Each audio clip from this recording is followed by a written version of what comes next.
Continuando nosso estudo de integrais de superfícies de campos vetoriais, nós vamos caminhar em direção ao último grande teorema da disciplina, que é o teorema de Stokes, que trata desses mesmos temas.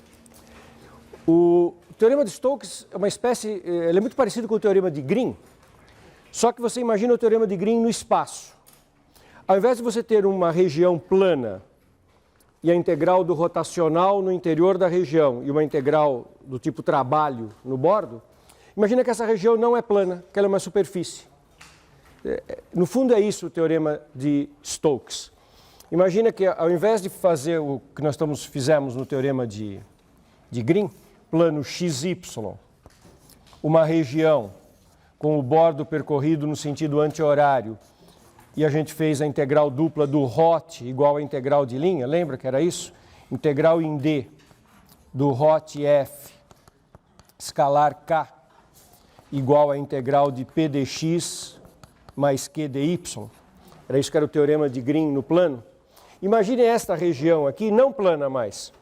E sim, aliás eu desenhei o XY em perspectiva, porque agora eu vou pensar assim.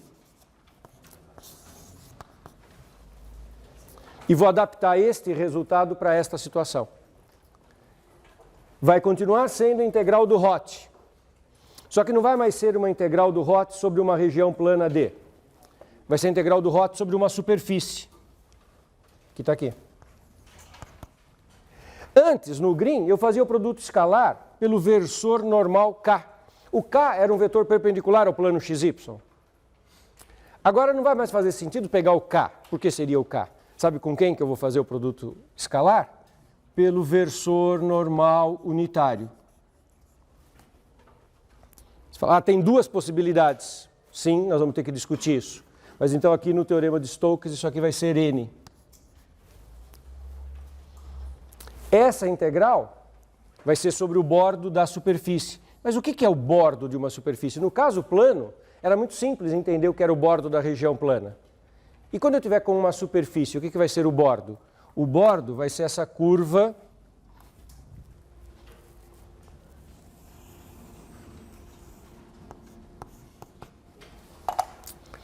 Lembra que no teorema de Green tinha um sentido de percurso? Aqui era sempre o K, e aqui tinha um sentido de percurso anti-horário.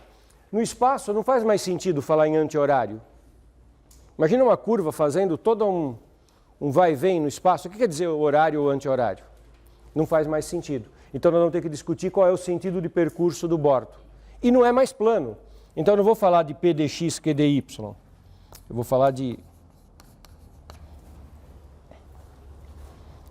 P dx, Q dy, R dz. O teorema de Stokes é isso. Na verdade, isso aqui eu poderia ter escrito F dr. Agora, há muitos ingredientes para se entender. Então eu vou começar a caminhar em direção a isso, discutindo o que é bordo, o que é orientação de bordo, como é que fica no teorema de Stokes esta relação que eu tenho duas orientações possíveis para a superfície e dois sentidos de percurso possíveis para a curva. Como é que eu vou compatibilizar isso? Entender todos esses ingredientes é fazer o teorema de Stokes. A primeira providência vai ser entender o que é bordo de uma superfície. Então, o objetivo é chegar aqui, nesse teorema, mas eu vou agora começar a dar os passos, que é uma extensão natural do teorema de Green. Basta pegar o teorema de Green e jogar para o espaço. Tudo bem? Começar com o conceito de bordo. O conceito de bordo de uma superfície é um conceito muito técnico. Nós não vamos abordá-lo na sua complexidade matemática maior. Eu vou fazer, na verdade, uma apresentação para que vocês identifiquem o bordo, mas de um ponto de vista conceitual, o que eu vou fazer é uma noção intuitiva de bordo. Vou explicar como é que você identifica o bordo de uma superfície. Um ponto importante é que haverá superfícies que não terão bordo. E além de identificar o que é bordo, nós temos que identificar quando, e ter certeza disso, quando que uma superfície não tem bordo. E quando ela tiver bordo, quem é o bordo da superfície. As superfícies que a gente trata, a maior parte das vezes era uma superfície parametrizada com um domínio no R2, uma imagem no R3. Nós estávamos o tempo inteiro trabalhando com superfícies parametrizadas assim. Lembra também, já no teorema de Gauss, e mesmo no caso de fluxo, muitas vezes a nossa superfície não tinha uma só parametrização. Muitas vezes a gente trabalhava com uma superfície que era a colagem de várias superfícies parametrizadas. Por exemplo, nós já fizemos exercícios em que nós calculamos o fluxo sobre a superfície de um cubo. A superfície de um cubo é formada por 6 faces coladas. Então, nem sempre a minha superfície é o resultado de uma única parametrização. Muitas vezes eu estou pegando diferentes pedaços de superfície e grudando. Vou ter que lidar com isso também nessa minha definição. Tá? A ideia primeira que passa pela cabeça da gente é que o bordo da superfície seria a imagem do bordo da região domínio. Você olha o domínio, vê quem é o bordo no domínio e vê isso vai ser o bordo da superfície. Num desenho como esse, se eu imagino uma superfície que tem um domínio, uma regiãozinha, e que eu jogo por uma parametrização para uma superfície com essa cara, sim, é o bordo aqui que vem parar no bordo aqui. Essa é a primeira ideia. Mas nem sempre é assim. E é isso que a gente vai ter que entender. Eu vou fazer vários exemplos mostrando o que acontece. Por exemplo, só para vocês já irem aguçando a intuição, quando a gente faz um cilindro, a gente coloca o θ de 0 a 2π, o z de 0 a a, e a gente cola isso pela parametrização usual do cilindro, e isso vira uma superfície com esse formato. Sabe o que acontece quando eu parametrizo o cilindro? Acontece o seguinte: esta curva vem parar aqui.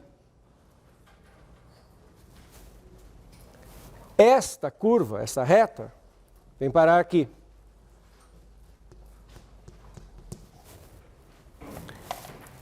E essas duas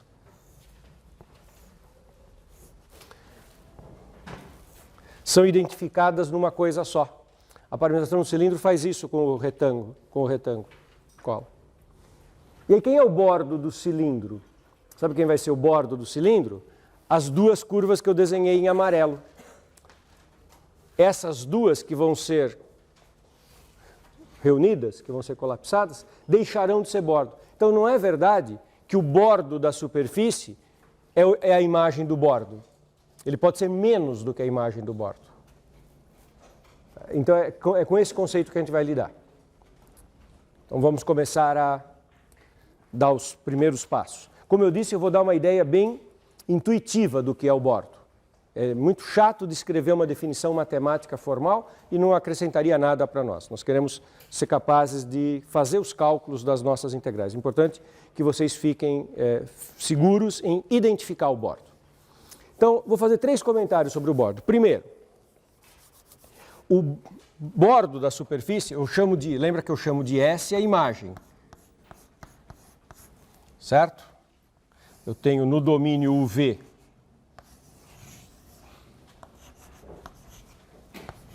uma região, a parametrização joga isso no espaço XYZ,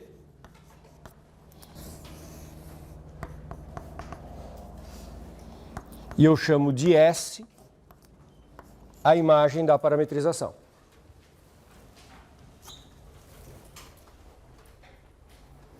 Certo? Então vamos lá. O que eu tenho que identificar quando eu quiser falar no bordo da superfície S? Primeiro, o bordo de S é formado por curvas regulares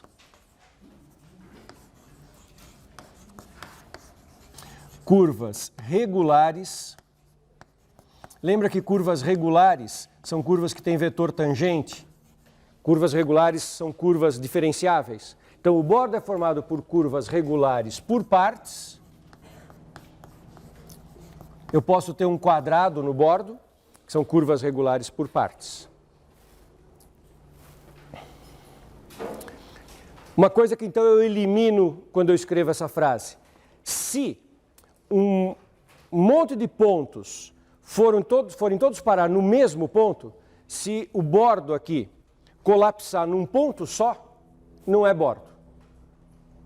Porque não é uma curva regular, porque se ela for constante, se todos esses pontos do bordo, imagine que a minha parametrização pega essa superfície e grude todos os pontos do bordo. Se grudar todos os pontos no bordo, a função que manda esse contorno neste único ponto é uma função constante, porque está mandando toda uma região num ponto só.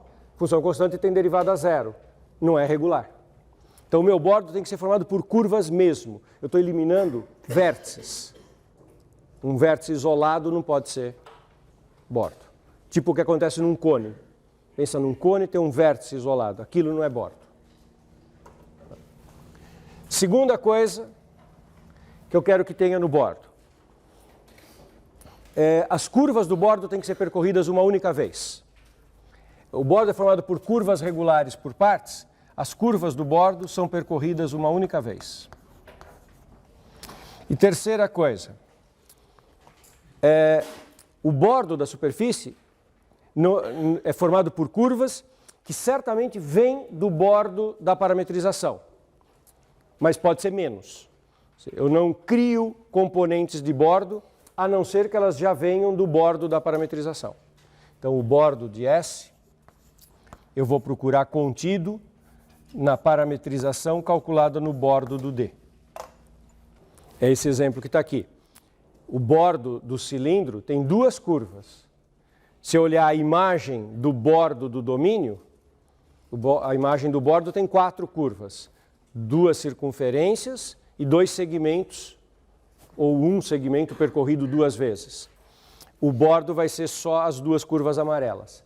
Ele é menor do que a imagem do bordo. Mas eu não invento componentes de bordo.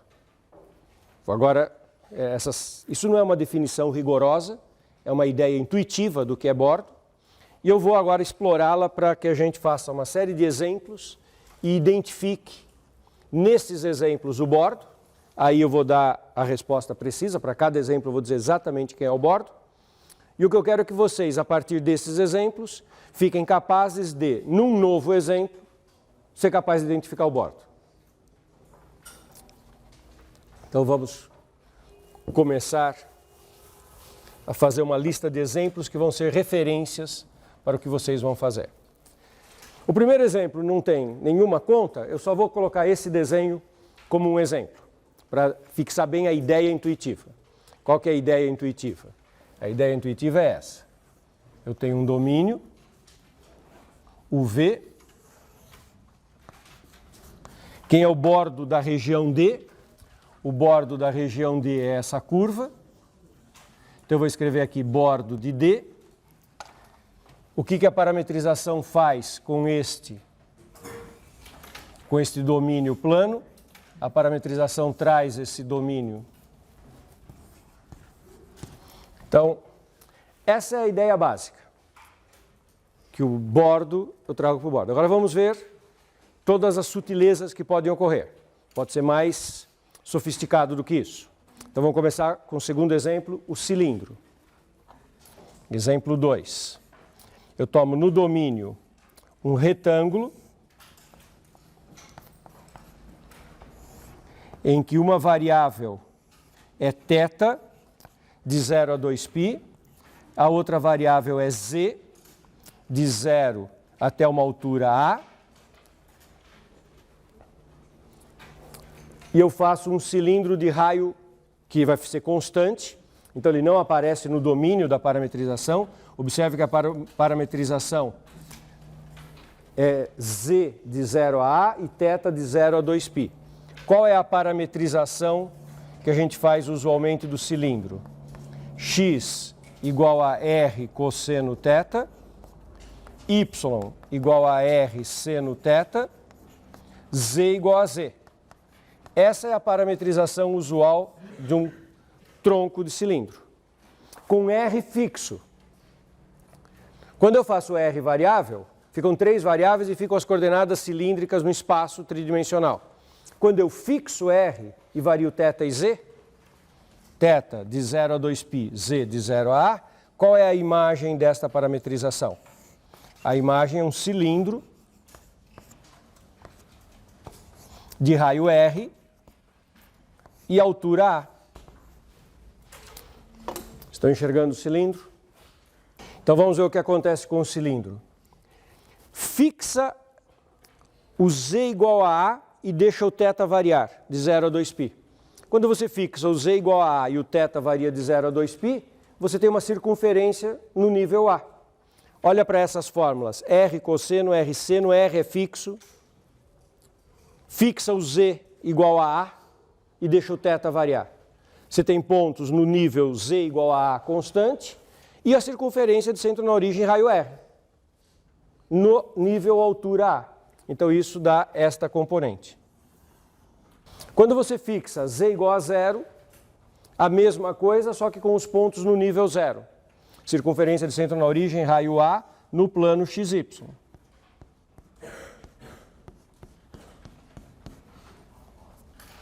Todo mundo enxergou essas duas curvas? As verticais são obtidas fazendo o quê? Fixo θ igual a 0 e deixo o Z variar. Quando eu fixo θ igual a 0, o x fica constante igual a R, o y constante igual a 0. E o Z varia de 0 a A. Mas o x fixado igual a R significa este segmento. E quando eu fixo θ igual a 2π, repete o valor de x, repete o valor de y, aqui fica R, aqui fica 0 e aqui varia de 0 a A. É o mesmo segmento na imagem. Isso não faz parte do bordo. Quem que é o bordo do cilindro? O bordo do cilindro é formado por duas curvas, duas circunferências. Essa circunferência em cima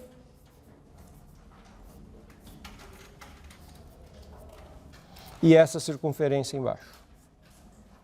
Então, o bordo do cilindro é formado por isso e por isso. Esfera. Já vou colocar um exemplo bem agudo. A esfera. Vamos ver o que acontece com a esfera. A esfera, vocês se lembram que a gente parametriza com 2 parâmetros. Foi a parametrização mais comum que nós fizemos, não é? Um θ que ia de 0 a 2π e um φ que ia de 0 a π. Esse era o domínio da parametrização que nós mais utilizamos da esfera. Mas para frente eu vou mostrar outras parametrizações da esfera para vocês. Mas hoje nós estamos ainda com aquela clássica. Qual que é a parametrização clássica que nós utilizamos? Se a esfera é de raio A, isso é A ou R fixo, ou ρ fixo, o que você quiser. Seno φ, cosseno θ. Y, A, seno φ, seno θ. E Z igual a A, cosseno φ. Θ de 0 a 2π. Φ de 0 a π. Qual a imagem da parametrização da esfera? É a esfera. Esfera de raio A. Vamos ver onde que o bordo dessa parametrização vai parar? Primeiro, toda a reta em que φ é igual a π e que θ varia de 0 a 2π. Toda aquela reta em que φ é igual a π vai parar num ponto. Seno φ é 0, porque é seno de π. Cosseno φ é 0, porque é seno de π. Então, x e y são 0. A cosseno de π, que é menos 1. Toda essa reta vem parar no polo sul. Colapsa num ponto. Isso não faz parte do bordo. Isso não é bordo. O bordo tem que ser coisa regular. Não pode ser uma função constante. Tem que ter derivada não nula. Tem que ser uma curva regular. Toda a reta vinda do φ igual a zero e θ variando de 0 a 2π, o seno é zero, o seno é zero, só que agora o cosseno é 1. Toda essa reta vai parar no Polo Norte. Isso não faz parte do bordo.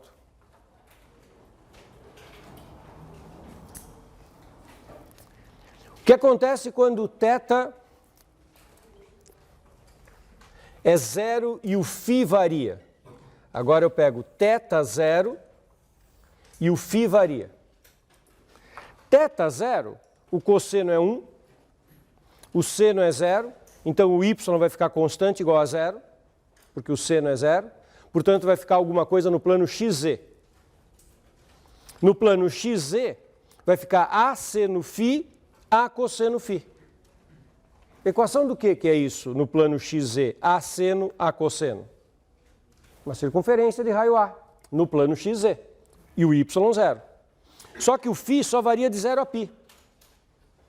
Então não é uma circunferência inteira. É uma meia circunferência. Tudo bem? Em que o x é sempre positivo, porque o x é a seno φ com φ de 0 a π. Então é esta semicircunferência. Um meridiano, se nós estivéssemos falando de um globo terrestre. E quando o θ é constante igual a 2π e o φ varia? Bom, periodicidade da função seno e cosseno. O cosseno continua dando 1, o seno continua dando 0, o y continua dando 0, o x continua sendo a seno φ e o z igual a cosseno φ. É a mesma curva percorrida duas vezes. Então essas duas aqui se identificam nesta azul. As duas laranjas, uma vai no polo norte e uma vai no polo sul. Então, o bordo tem que estar contido no bordo. A curva azul foi percorrida duas vezes. Os pontos laranja não são regulares. Ninguém é bordo. Qual é o bordo da esfera? Vazio.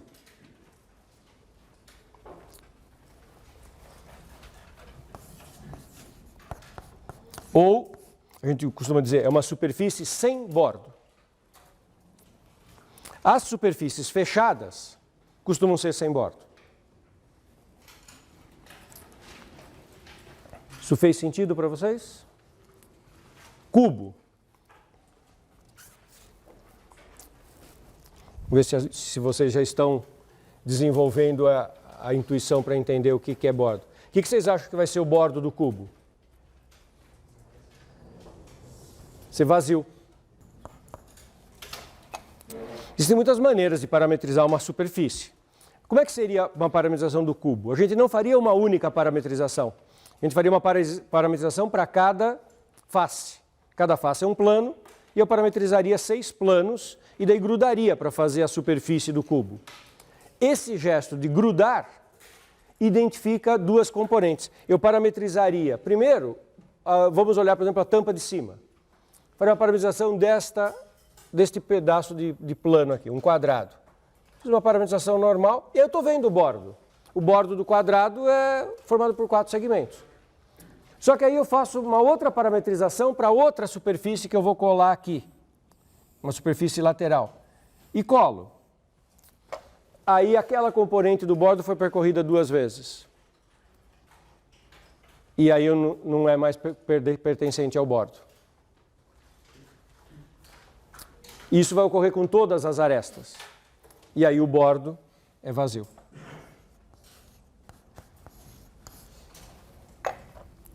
Uma das razões que é chato definir rigorosamente o que é bordo é justamente essa possibilidade de eu ter uma superfície que é uma colagem de pedaços. Quando é uma colagem de pedaços, fica muito difícil de descrever o que eu estou falando. A gente enxerga e fica chato de escrever. Por isso que eu disse que eu estou fazendo uma ideia intuitiva, não estou escrevendo uma definição formal. Todo mundo entendeu que o bordo do cubo é vazio? Que o cubo é uma superfície sem bordo? E se eu tirar faces. Será que o cubo ainda continua sem bordo? Não, aí vai ter bordo. É só eu ver quais faces que foram percorridas uma única vez. Aquelas que forem percorridas uma única vez vão fazer parte do bordo. Aquelas por onde eu fiz uma colagem, isso corresponde a percorrer 2 vezes e não é parte do bordo. Exemplo, vamos pegar um cubo com menos 2 faces.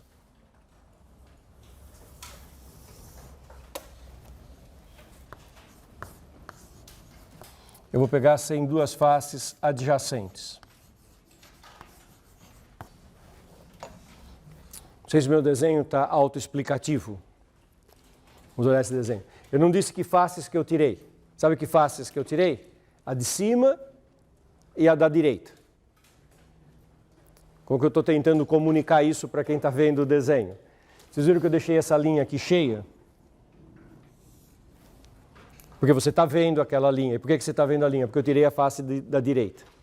Você viu que eu deixei essa linha aqui cheia? Por que eu desenhei cheia? Porque eu tirei a face de cima, então você está vendo aquela linha. Aqui está pontilhado porque a face da frente não deixa ver. Esse é o código de fazer esse desenho, né?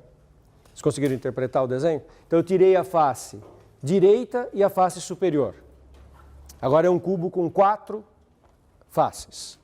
E 2 faces foram retiradas. Agora ele tem bordo. Aquelas faces onde estão colando faces do cubo não fazem parte do bordo. Então, onde eu tenho colagem de 2 faces, não são componentes de bordo. Onde a aresta apareceu uma única vez, faz parte do bordo. Quantas arestas vai ter o bordo? Só para ver se vocês já adiantaram. 6 arestas na componente do bordo do cubo. O bordo deste cubo é formado por estas 6 arestas que eu vou marcar agora em cor de laranja. Que são as 6 arestas que foram percorridas uma única vez.